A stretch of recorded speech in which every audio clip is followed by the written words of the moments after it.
Hello and a very warm welcome to the Big Bright podcast. I'm Emma, and today, as part of our International Women's Day mini-series, we're excited to welcome Natalie Brook to the podcast, co-founder of a brand new initiative, We Are Feminist Leaders. Natalie started her career in campaigning for NUS and Oxfam. It was whilst working for Oxfam that she became a helpline volunteer for Oxfordshire Sexual Abuse and Rape Crisis Centre, which led to her managing the centre. Natalie has volunteered in other sexual violence support services and been on the board of Rape Crisis England and Wales. She is also a trustee of Xenia Women, a grassroots charity that brings together women to support English language learning and reduce social isolation. Alongside Leila Billing, she co-founded We Are Feminist Leaders in 2020 and also works independently as a consultant to gender-based violence of women's sector organisations, supporting them to develop and sustain their organisation and services. So welcome, Natalie. Hi, Emma. It's great to be here. So it's so nice to have you with us remotely and also to have a fellow Brightonian on our podcast. So just to kick things off before we obviously get into what you've been up to with your new initiative, how did you come to find yourself in Brighton and what are you doing these days whilst we're in lockdown? Well, I grew up just outside Brighton and I left Sussex when I was 18 to go to university, but came back about 5 years ago. It was always a bit of a dream of mine to return to Brighton and live by the sea, so it's super lovely to be based here again. And lockdown, it is such a strange time, isn't it? I'm a bit bored. My days look very same.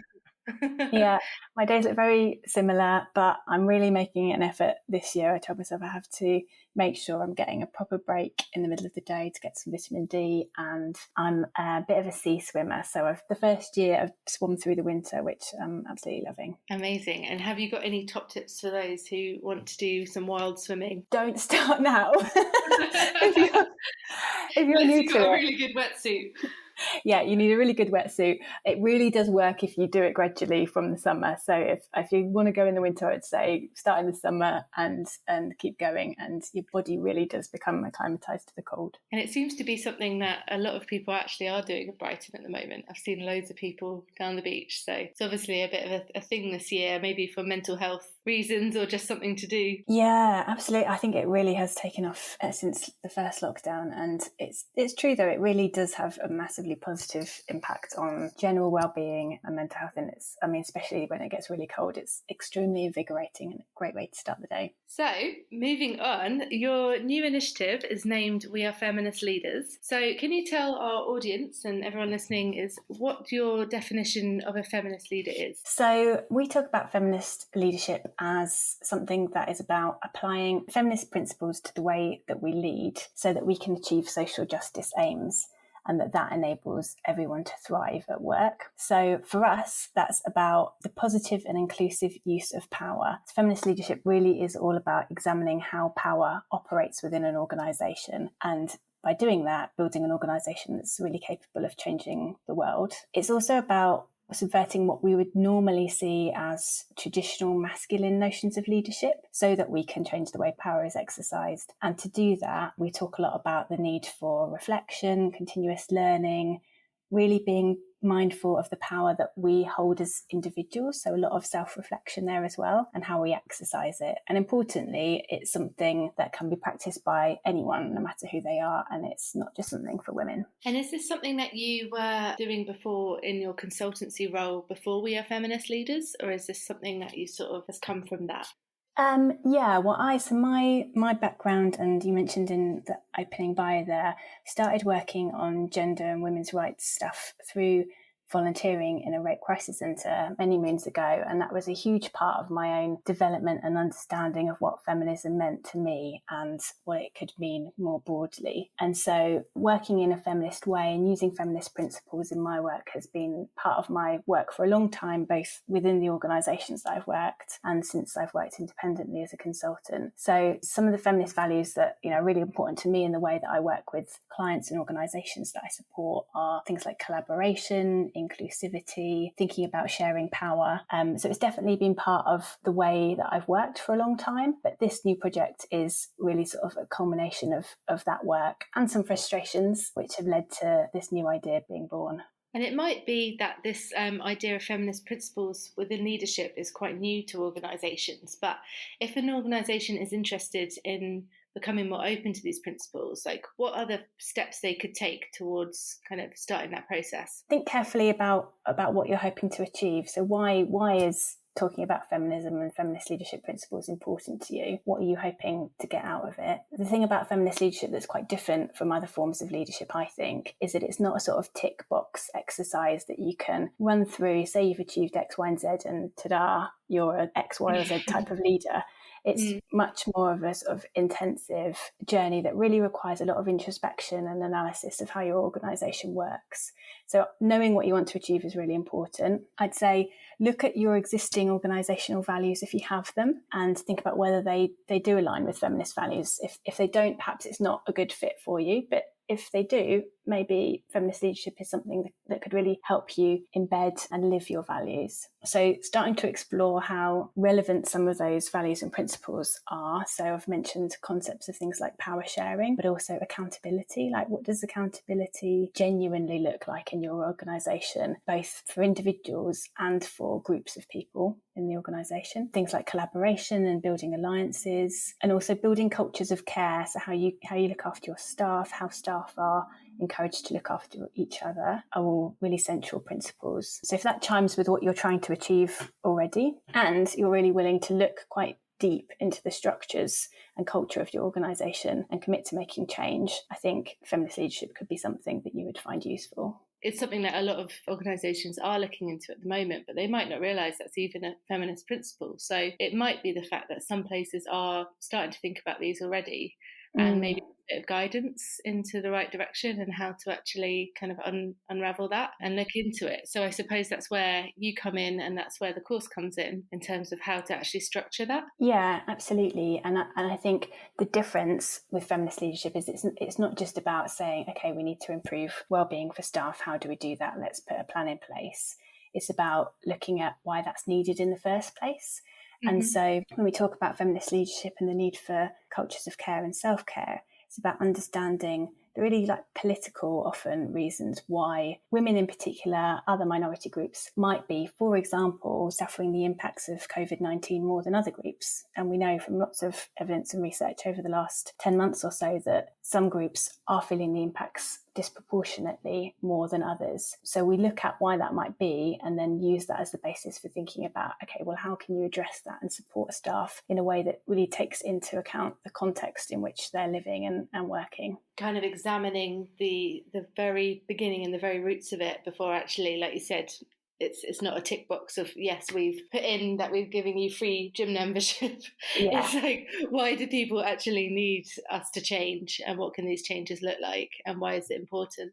Yeah, exactly. Because, those things, as brilliant as they often are for some staff, they're not always addressing the root cause of the problem, like you say. So you've spoken before about the difference between feminine leadership and feminist leadership and the representation of women in leadership. So can you explain a little bit more around these topics? Yeah, sure. So often when I talk about feminist leadership, people will respond to me and say, yeah, great, we really want to get more women into leadership roles, which is completely understandable because feminism is often associated with women's rights and the representation of women in public spaces often. What we're talking about when we speak about feminist leadership is that is crucially important, and getting women into boardrooms, into management roles is vital to progress gender equality. But feminist leadership as a concept is about a lot more than just recruiting more women into leadership principles. Feminist leadership is a much more political approach, and women's leadership, so what I just described, is something different. It's basically women as leaders. And what we know is that there are many examples of where women get into leadership positions and they don't necessarily have the capacity, the power, the access to decision making that enables them to lead in a different way. So actually getting women into leadership roles doesn't always achieve what we hope it will do because the context around them hasn't shifted. We do separately want to really recognise and acknowledge and value the attributes that women bring into leadership. So there are lots of things that are unique to women that bring value into leadership roles. But getting women into leadership is only one way that real change happens. What we talk about is doing things like assessing what happens once women are at the table. So do they have an equal voice? Do they have capacity to make decisions and to use power? Equally importantly, is every woman able to do those things equally? So, for example, are minoritized women, like Black or disabled women, able to use power in the same way as a white woman? And if you're not able to analyse those distinctions, then again, it's a bit of a sticking plaster almost, and it looks good often, but it's not really achieving real change. So would you say that the feminist leadership principles can be, for any leader, so whether it's a man or a woman, and that's something that you're trying to get across, is that it's a principle rather than, trying to just focus on female leaders? Because I think that's where it can get a bit confusing. So it's interesting to see the distinction between those. Yeah, absolutely. And, the feminist project as a whole is definitely not something that only women should be doing. It's about gender equality. It's also about equality more broadly. And that's something that I hope everyone buys into. So absolutely, we would encourage men and women to be thinking about how this applies to their work if they're interested in achieving equality for everybody. You've recently launched your 12-week course through We Are Feminist Leaders, and this is to guide individuals to become stronger feminist leaders. We can see obviously how this has come about, but who is the course aimed at? Who are you hoping to reach with this? We talk about them as emerging leaders. So people who might be in the early stages of their career or starting to think about leadership and management roles, or even might have those roles and want to consider how leadership might look a bit different for them. So lots of people kind of enter the workplace and will be in a sort of hierarchical structure where sort of form and type of leadership is pretty set. And what we hope to do with the course is provide an opportunity to reflect on what that leadership culture is in your organisation and whether or not you might want to do things a little bit differently. Leila and I, my co-founder, we had our own experience. We actually met on a leadership development programme a few years ago. Oh, really? Yeah, and that's what prompted the development of We Are Feminist Leaders, because we were really disappointed that the leadership models that we were being taught didn't have any sort of power analysis, didn't really talk about what power is and what opportunities there are to use power really positively. We often talk about power as something that isn't always that positive. So, abuse of power, especially in my world, working in gender-based violence, power dynamics are really strong, and we're seeking ways to dismantle structures of power often in abusive situations. So what we wanted was to have an opportunity to look at leadership through a feminist lens and through discussions about what power meant, but we couldn't find it anywhere. So we decided to do it ourselves, and that's how this programme came about. So it's about positive power. Yeah, absolutely. And also another thing that feminist leadership talks about is the difference between scarcity and abundance. So, often we as a society look at power and think, okay, there's only so much power to go about, and the people at the top have the most and the people at the bottom don't have any. We talk about power as being something that can be abundant, and we can actually create more power. Like if we share power, if we talk openly about power, actually power can be distributed in a really different way where everyone has access to it, and that will result in, we think, better organisations, more equal organisations for everyone. So one of the principles you cover in the course is how to build cultures of care, starting from the principle of self-care for leaders. So how can people develop this in their company? I think we've touched on it slightly, but it'd be really interesting to kind of expand on that. Yeah, sure. So I think we started talking about how well-being and cultures of care can be something that's sort of a bit of an add-on. And so what we try to talk about is how to develop a meaningful culture around self-care and cultures of care. Self-care, particularly in the last few years, has been really commercialised and commodified. So it really has, isn't it? It's everywhere. Yeah, it's something that we can buy, and we have to spend money on to. It's green juice and yoga. Yeah, to be able to look after ourselves, and so that places it in this really interesting position of increasingly seen as only accessible by quite a privileged group of people that can afford, in inverted commas, to do self-care. But it also lends itself to a very individualistic view towards it. So seen increasingly, I think, as something that an individual is responsible for. So, you should be caring for yourself. You should be doing your self-care. Well, it means that companies kind of are off the hook a little bit with their staff, but it becomes a bit meaningless if companies don't really understand what that means and why it's needed, and is a really critical part of their business, potentially something that will improve staff retention, improve performance, attract the right types of staff. It's not just a nice to have, which I think is often seen as. So we talk about self-care as well as cultures of care. And the reason is because we want to move slightly away from that individualistic view and responsibility towards self-care, towards something that we all collectively within an organisation are responsible for, and that the organisation itself invests in a way that really means something rather than as in a tokenistic way. We believe that self-care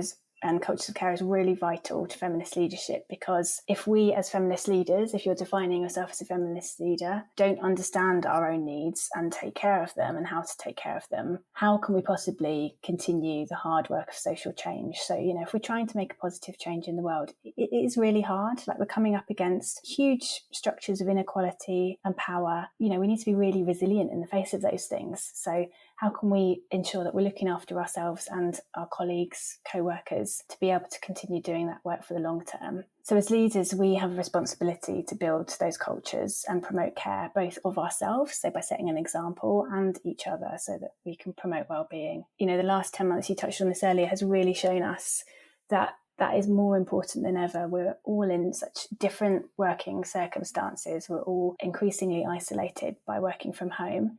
Our work and home lives have kind of blurred into one huge mass, where often, we don't have much of a break between waking up and starting work. We're surrounded by caring responsibilities, with children being homeschooled or other caring responsibilities. And so now is more critical time than ever, I think, to really look at how your organisation is responding to that and making sure that staff are well cared for. Is there anything that you've seen and you thought, yeah, that's really like hitting the spot? Things like talking about working hours. So like implementing a kind of across the organisation policy of 80% working hours. And you don't need to explain yourself. Everyone is expected to work 80% of their working hours. If you work more, brilliant. If you don't, that's fine. That brings with it like lots of questions around trust and things like that. But I think it can send a really clear message to staff that they are trusted and it's really acknowledged that they're working under difficult circumstances. Investing in like specific wellbeing activities, so just providing spaces to talk about wellbeing and how everyone's doing in a way that isn't just a kind of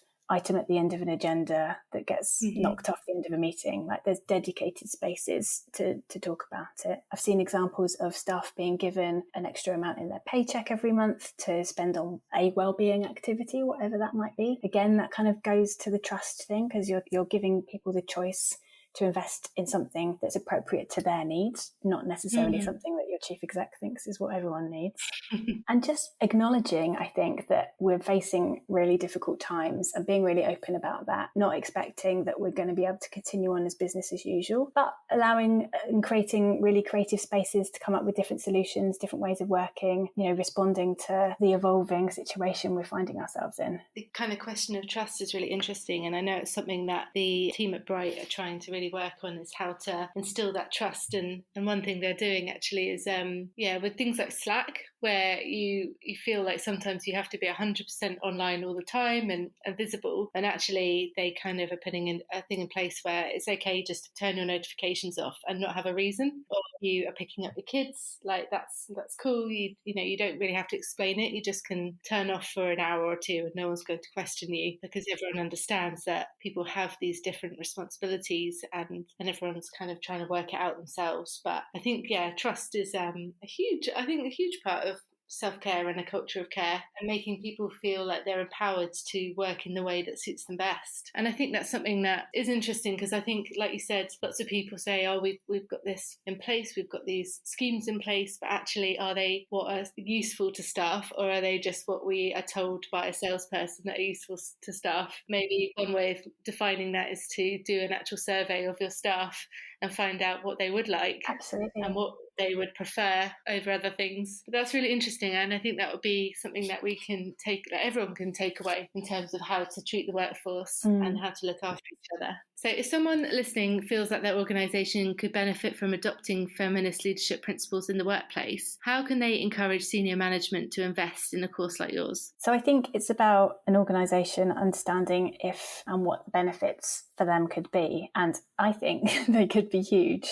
So I've talked a little bit about some of the things that we discuss on the course that really help staff and organisations think about how their team, how their organisation can be more inclusive. So we're addressing those power dynamics like I talked about. We're talking about things like intersectionality. So intersectionality is a concept which helps define how people who might experience multiple forms of oppression can be supported. So it's not just about thinking about, okay, how do people or staff who are disabled need to be supported? How do people who are from Black or minoritized community need to be supported? It's talking about those things as well as, okay, and what about the Black disabled woman in our workforce? How is she represented? What space does she have to have her voice heard? And those are things that can really transform the way that you look at your workforce and include people in it. I've talked about the values of an organisation, so making an organisation more values driven and really living those values. So some of us in organisations who've developed values statements or similar, they're up on the wall or on the website, but not often referred to. So what we do is help organisations think through what they mean in practice. Retaining and attracting a more diverse and high quality workforce, I think, is a really important one. And finally, for those organisations that are trying to make a social change, a positive change in the world, I think feminist leadership practice can help you really live and breathe that change you're trying to make. Do recognise it's not for everyone, but I think for any business that wants to make a positive impact in the world, it's a no-brainer. Totally. And we can definitely refer them to this podcast if they want to find out more about how it could make their workplace a much better place. I'd really like to finish on knowing which leaders inspire you and why. Yeah, lots. One is an Indian woman called Srilata Batliwala, who is a huge thinker on feminist leadership and academic. So if you're interested in getting into the detail of feminist leadership, I'd really encourage you to look her up. Secondly, women who've worked in the UK women's sector. So by that I mean the refuges, the domestic abuse organisations that have been running for 4 or 5 decades, and they've been practicing this for a long time. So those women who set up charities in the 70s from their back rooms, I really admire. And finally, I was just thinking about who right now has been responding to COVID, and I don't agree with everything she says by any means, but Nicola Sturgeon, I think, has shown some real feminist leadership through the compassionate way that she's communicated to Scottish people and the world more broadly about COVID, which I think is in really stark contrast to how our leaders in Westminster have spoken about it. And, I think it's quite shocking that it took until last weekend for the Prime Minister to directly address parents and the huge monumental task that they've taken on 10 months after it started. Whereas, I think other leaders have been much more compassionate and careful about the way they've communicated about that. And I feel like Nicola Sturgeon's really led from the front with that. And it's funny because there's been lots of talk about Boris Johnson kind of following her lead. But she has really kind of come up and said said what she needs to say and been compassionate but strong. Yeah, so I definitely think she's a really inspiring leader at the moment. So, Nat, it's been a pleasure to have you on the podcast today, and it's been really interesting to discover just how beneficial feminist leadership principles can be in literally any organisation. If our listeners are interested in finding out more about the 12-week course that you're running, or just want to connect with you and find out a little bit more, what's the best way they can reach you? Our website, which is wearefeministleaders.com, has all the information about who we are and the course that we're launching. We launched last February and it starts on the 15th of March. And you can find us on Twitter. Our handle is we_are_FL, and just search We Are Feminist Leaders on LinkedIn to follow us there as well. Amazing. Thank you, Nat. Thank you. Thanks for having me on. Thanks for listening to the Big Bright podcast. Make sure to subscribe to never miss an episode and check out our website at builtbybright.com.